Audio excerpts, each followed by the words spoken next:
This is the Practical Homeopathy Podcast, episode number 149.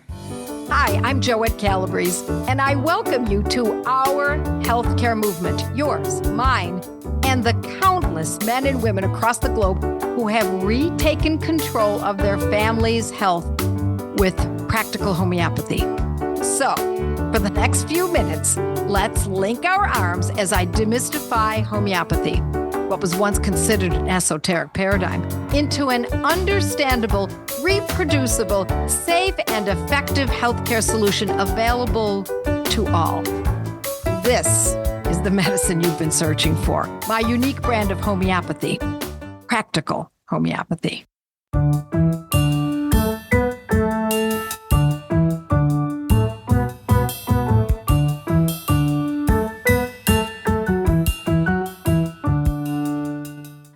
And welcome to the Practical Homeopathy Podcast, where we explore real-life stories and empowering solutions using the gentle and effective power of practical homeopathy. I'm Kate, and I'm so glad that you're here with us today. We have a heartfelt and inspiring episode for you. I'm joined by Jordan, a mom whose story is a shining example of what calm, confidence, and the right knowledge can do, especially when it matters most. She'll be sharing how her understanding and experience with practical homeopathy helped her to navigate a potentially serious health issue, cellulitis, in one of her children. You'll hear how Jordan stayed grounded through the uncertainty, trusted what she knew, and took action in a way that supported her daughter's recovery beautifully. So, whether you're new to homeopathy or a seasoned user, this episode will leave you feeling encouraged and empowered. Welcome to the podcast, Jordan. Happy to be back. Thanks for having me again, Kate. Yes. So you might have heard Jordan's story in a previous podcast. It was podcast 99, where she shared her story. So you might want to take a listen to that when you have some time. But Jordan is one of the team members at JoetteCalabrese.com.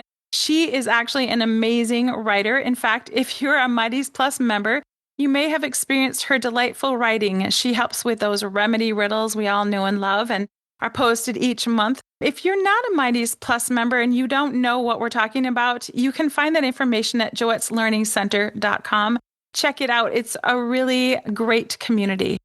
Jordan, thank you for being with us. And you're going to share mostly about a case of cellulitis that you dealt with your daughter. So let's just dive in. Can you tell us what happened? Yeah, so my daughter Zaylee was just over a year old when this happened, so she was very little. And it began with what seemed to be a few bites on her legs, very red, hard, swollen, definitely looked painful. The first time I noticed them was when I was changing her diaper right before bedtime. And when I saw the bites, I thought, she had been off that day. She woke up early from her nap crying, and she's normally very cheery and bubbly, but she was just not her normal cheery self that day. So when I saw the bites, I thought, okay, this makes sense. So I gave a few doses of Lorem, 200, and put her to bed, and then kept a close eye on it through the night. And then so whenever she woke up to nurse during the night, which is very typical for her, she nurses quite a bit, I would give her a dose of Lorem and feel her legs to see if the swelling was going down, and it was. So I was feeling very encouraged and thought, okay, good, this is going to be gone quickly. The next morning, looked at her legs, and they definitely looked better. Initially, they were flatter, and they were fading. But then it took a wrong turn very quickly. So it would maybe be only an hour or so later that I noticed that the spots were rapidly spreading. It was probably during one of her diaper changes, and they were all over her legs, and they were very inflamed, very angry looking. Now, Kate, as you know, I have 7 kids. I think you joked one time that my house was an urgent care story, which is true. There's always something going on here, but I had never seen this before. This was beyond my experience. I could tell it was probably a systemic reaction of some kind because of how it was spreading, but beyond that, I was not sure. So I definitely started to feel overwhelmed. I don't know about you, but when I'm confused and I don't know what the next step is, I start to feel very overwhelmed. So I had that feeling of panic setting in. But then very soon after I was starting to feel my heart racing, I heard Joette's little voice say in the back of my head, you need to know what you're treating. You need to know the name of the condition. Then you can just choose the correct protocol. So I thought, great, that's my next step. So I called my sister to see if she knew what this was. Nicole is one of Joette's Academy graduates, so she's very knowledgeable, very competent, and has always been a very strong support to me. So when she saw the pictures of Zaylee's legs, almost immediately she said, that looks like cellulitis. And she knew what she was talking about because many years ago, her own daughter had been bitten and had developed cellulitis.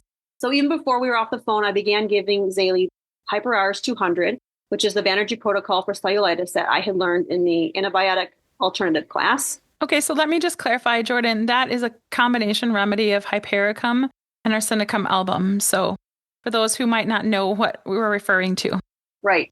And I gave her 3 doses of that close together and then laid her down for her nap.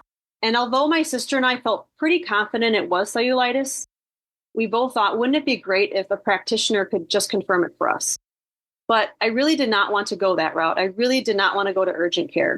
I knew that if I stepped into that realm, there's a good chance I would lose the freedom to treat this the way I wanted to treat it. I kept thinking of Joette's chess analogy. I can't remember which class she shared this in, but it really made an impression. And basically what she was saying is a good chess player not only thinks about the move they're about to make, they're thinking 2, 3, even 4 steps ahead. So I don't play chess, but I've watched my husband play my sons and my brothers playing each other, and I can see the wheels turning. And they're not just thinking about their move, they're thinking about, if I move this piece, how will that change their strategy? And so in my circumstance, I was thinking, if my move is to take Zaylee to the doctor or urgent care, what will their move be? How will they respond to me? Will I be allowed to simply walk in, get a diagnosis, and leave? Especially considering that this was a baby with what would be seen as a dangerous infection. Now, I'm not saying there's never a time and place, right, Kate? Right.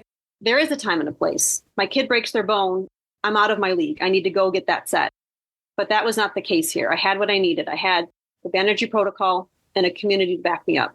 I think what you're saying, Jordan, is so important to think ahead about the things that we are about to do.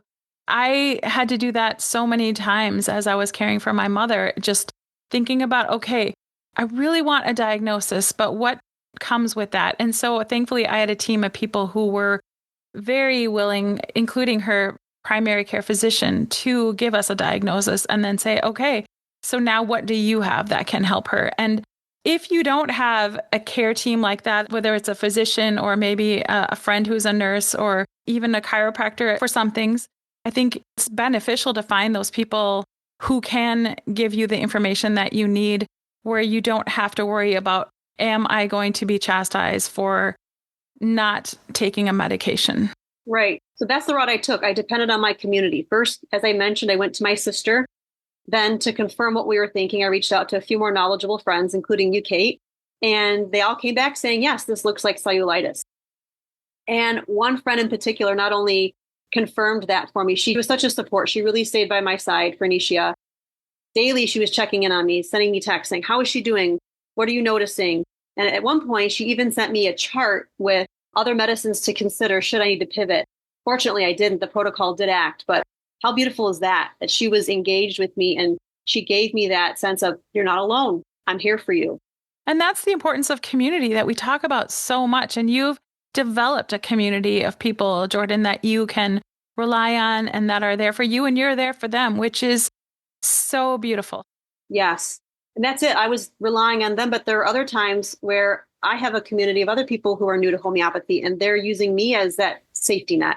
It's that both, that you're reaching out to those who are further along, perhaps, and then you're also being that guiding light, helping those who are not as far along as you are. I just want to be clear, and we're not saying that someone who's not a physician can diagnose or treat conditions. What we are doing is we're assessing and we're using the medicines that we have known, or not we have known, but really that have been proven over many, many years to act for certain conditions. And those are called Banergy protocols. So that's what you were employing. Right. And I don't think I would have felt confident to treat this on my own had I not had a protocol. I'll circle back to that later, but it was because I was standing on the Banergy's centuries worth of experience knowing what treats cellulitis. If this were just me in a repertory, I don't think I would have gone there. But because I had the protocol that's backed up by their vast cumulative clinical experience, I thought this is a no-brainer. I'm going to start here. And not only that, as I was mentioning, I had a community to say, yes, this is what this is. And no one was calling into question what I was doing. They were all like, yeah, this is great. Like, rock on. They were there for me to support me through that. And to, if I needed help, if I needed to pivot, they were willing to help me with that. And if it would have been dangerous where you thought you had to take her, and you certainly would have done that, I know you. Yep, absolutely. And that's one thing Joette teaches is if you're out of your league, you need to know that. But in order to get to that point where you have that ability to choose, that's why you build your knowledge. That's why you build your community, so that your threshold for what you can handle gets higher. I would not have dealt with this 5 years ago when I first began. I would not have been able to tackle cellulitis if I had not tackled ear infections and UTIs and headaches and all those things that came before it. And like I said, too, the community was a huge part of that. I think my initial conversation was I called my mom. I was supposed to visit her later in the day. Our initial conversation was, which urgent care might you need to take her to if this doesn't turn around quickly? So we were discussing that. But like I said, my heart just went, I know my community and my knowledge is enough. And I really felt very confident in that. How did you develop that community? I know we're taking a little side conversation from the progress of what happened with your daughter, but I know people are probably thinking right now, I want that. How do I get that? What would you say? Yeah, I mean, it's a combination. I mean, one of those people that I mentioned was my sister, and we've been on this journey together for several years now. And a lot of it's God. I mean, He brings people into our lives to help us achieve our mission, to fulfill our calling. This is everybody's calling. This isn't just me, Jordan. This is all mothers, anyone taking care of a family. God intended for us to be competent healers. So if we're open and our eyes are, ready to see those opportunities, I feel like God puts those people in our paths. And you've taken the Gateway 1 and 2. I know you've been in some of our study groups. Right. Yeah. So taking those leaps of faith to start gateways, to be part of gateways. I mean, I was a part of your Gateway too, Kate. I'm just thinking back to how I met other people through the academy, and that was prioritizing those chances that I would have to meet people, like, going to Florida when Joette would gather us from the academy. And that's where I met friends there who I still connect with and talk to. And so just making that a priority, like, this is something I need. God did not intend for us to work in isolation. We were not meant for that. So I've made choices in my life to make sure that I am building these relationships. I'm spending the time and money and energy to fly to Florida to keep up with people. It's just as valuable, I feel like, as the knowledge that you gain on your own. Sorry, I didn't mean to lead us astray there for a minute, but I thought that was so important. What happened next? As I mentioned, I gave the 3 doses of Hyper-Rs close together before her nap. And when she woke up from her nap, I was so eager to see what it looked like. I was really hoping some change would happen, and it did. The spots were still there, definitely, but they looked less proud, less inflamed, and no new spots had emerged. So the progression of the disease was halted. So in other words, that's the magic marker of less intensity that I was looking for. And keeping in mind those markers was so important, that less intensity lasting for a shorter period of time with longer spaces between each episode. That was just so key, especially during the first day. And if you're a student, Joette talks about these markers often. Sometimes you're like, okay, enough. But now, especially going through this case of cellulitis, I can see why she over and over again repeats that. Because if I had unrealistic expectations, if I had gone into that bedroom where I was getting her up from her nap and I was hoping it was going to be gone, or, such a huge change, if I was looking for that rather than just some degree of improvement, I would have lost heart and been like, I'm done. I got to take her in. But because these magic markers have been so ingrained in me, I knew I was looking for improvement. And so I was encouraged and could continue giving them to her, the medicines. So I stuck with the medicines throughout the day. And since I had already planned to visit my mom, I just went ahead with those plans, packed up the kids, and we went. And while we were there, I just kept Zaylee's pants off because I wanted to keep a close eye on her legs to see if any new spots were emerging and just to see how the old ones were looking. And it was actually kind of cool because, there she was running around in her diaper with cellulitis on her bare little legs, but no one was freaking out. No one was pressuring me to take her anywhere. No one was saying, you got to do something about this. My parents, my children, my adult siblings, and my husband, who was out of town for business, they were all on board. Everyone accepted that this was how I was handling it. And the overall feeling was not, oh my gosh, this is terrible. It was, this is how we handle hard moments. This is how we take care of our children, with homeopathy, with careful observation, and with calmness. In the older generations of my family, there was a lot of fear surrounding illnesses and disease. So this experience felt like we were kind of rewriting that story together. It was actually kind of healing in a different way. And free from fear, right? Yes. Now, I don't want to make it sound like I was never anxious, because that would be, glossing over some other important parts of the story. And there were a few moments. This is something that we learn about with Joette, is healing is not always linear. And there was moments where it seemed like there was a small step backwards. Later that day, I think it was later that day, that first day, I noticed a new smaller spot on the top of her leg. And right away, that fear came in again and was like, what if this doesn't work? What if these medicines fail? What if you have to take her in? And again, my heart started racing and I was panicking a little bit again. But then that voice of Joette that has been so ingrained in me said, you might just need to tighten up the frequency of the medicines. And so when I thought about it, I was like, it had been a while since I'd given the last dose, because she was doing so well. And because we were visiting and enjoying ourselves, I kind of forgot to give her the dose when she should have had it. Because, as you know, in acute situations, not only is the medicine important, so is the frequency. So that's what I did. I went back to giving the medicine more frequently and carried on. By the next morning, just under 24 hours of starting the protocol, I could tell with even greater confidence that her legs looked better. So I began to space out the medicines. And then by day 4 or 5, I stopped them altogether. I may have been able to stop them sooner, but just to be safe, I did continue until about day 4 or 5. And that's quite incredible when you look at the typical trajectory of cellulitis when it's met with antibiotics. It seems to take a lot longer to really see that improvement and to see, not a cure, I guess, in the case of antibiotics, but that relief from that disease.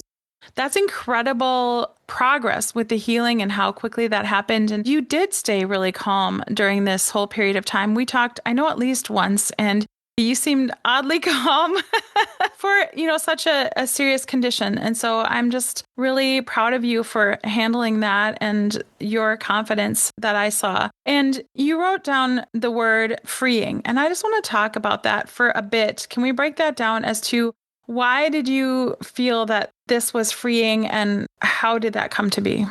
So my sister felt the same way about noticing how calm I was, because she said after the fact, yeah, I was surprised at how calm you were on the phone. And just to kind of make a point about that, this is not the way I've always been. Before I knew homeopathy, about 7 years ago, one of my kids woke up in the middle of the night with croup. And I immediately called my mom in a panic. And I said, take me to the hospital. I need to take, Therese, that was my child who had it. Take us to the hospital. And she said, are you sure you want to go right now? Don't you want to wait and kind of see? And I was like, no, we need to go now. And I just was so panicked. I didn't have the knowledge. I didn't have the community. I just, panicked and went there. Part of me is mad at myself. Like, why did I do that? But I do understand why. I didn't know what to do. I didn't have the protocols. I didn't have the knowledge. I felt alone. I didn't have the community to back me up. Obviously, a lot has changed now, right? So besides that, another thing that has been the reason that I was able to hold steady and treat this homeopathically was the trust that I've come to have in these protocols. Once I knew it was cellulitis, my heart didn't sink. Like, oh no, it's cellulitis. Oddly, my heart leapt. Because then I thought, oh, cool, I know what to use. I know what protocol to use now. I've seen these protocols act. I've seen them cure, as I mentioned earlier, all kinds of things, ear infections and UTIs and headaches and allergies and asthma. So when it came to cellulitis, I wasn't intimidated. I had seen it dozens of times act in other situations and in other contexts. And that's why I think it's a mistake when many of us who are new to homeopathy are the usual thing that we ask is, just give me the protocol. I just want to have all the protocols.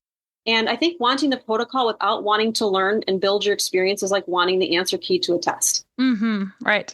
You might be able to answer those questions on that test, but what about other tests, future tests? What about applying that information to your life? And I understand why students ask that. They want relief from whatever condition it is that they're suffering from or that they're watching one of their loved ones suffer from. But if we're going to tackle difficult, scary, chronic, difficult conditions, we want to be truly competent and independent. We need to think bigger than just give me the fish. We want to know, how do I fish, right? So we want to understand how to apply these protocols in real life situations. What happens when the hook gets caught in the fish's mouth? And what happens if you can't reel the fish in? And you know what I mean? There are all of these things that happen. You're right, Jordan. And if you know the bait to use, that's only one part of fishing. Right. Because if someone had just handed me the fish, handed me the Banergy protocol when I had gotten that diagnosis of cellulitis, and I didn't have that foundation of trust and experience already, I think I said this earlier, I'm not sure I could have followed through with it. I'm not sure that I would have had the guts or the knowledge or any of that to say, I'm going to give this time. I'm going to be patient.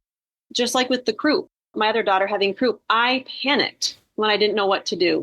In this case, I knew what to do, and I had the trust that these protocols are going to act. In 80% of cases of cellulitis, the first line protocol will act. So to batten down the hinges and weather that storm, I needed to know down to my toes that these protocols worked.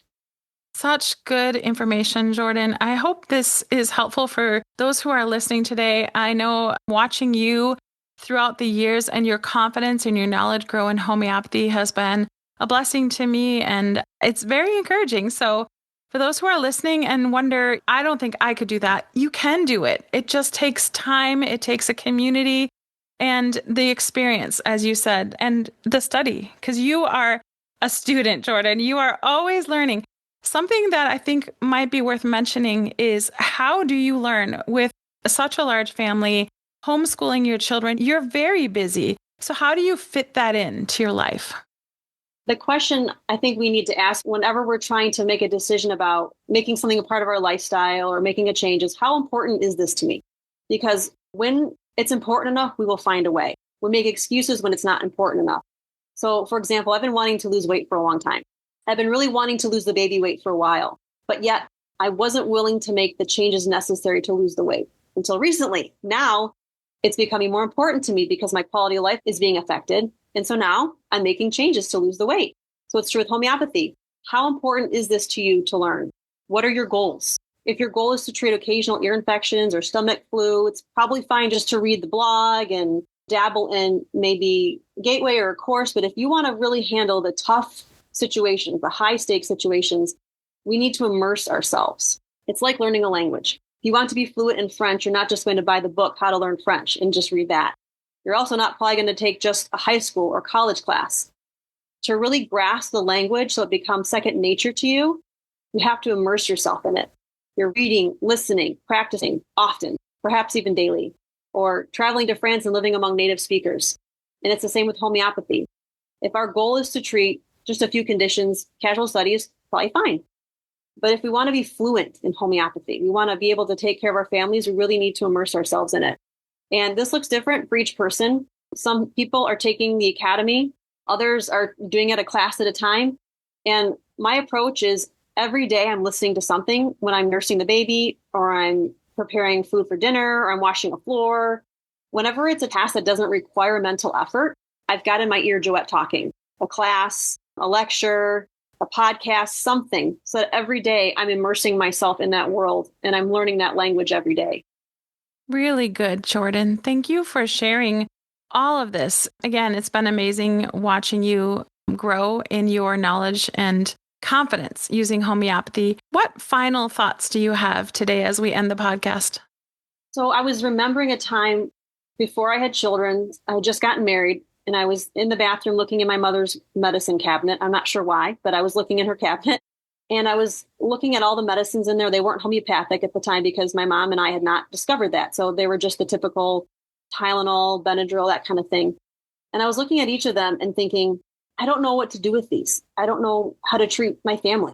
I don't know what I'm doing.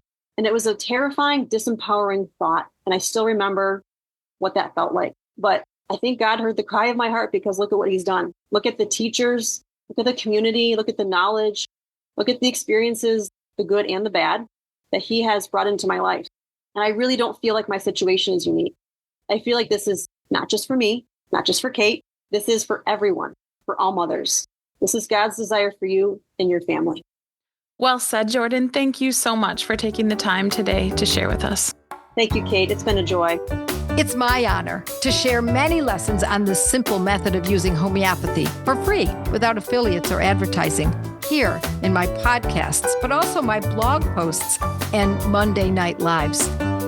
But it's critical that you learn how to use these medicines properly. These podcasts should serve as only the beginning of your training. Peruse joetteslearningcenter.com to find fun study group opportunities and in-depth courses developed by subject.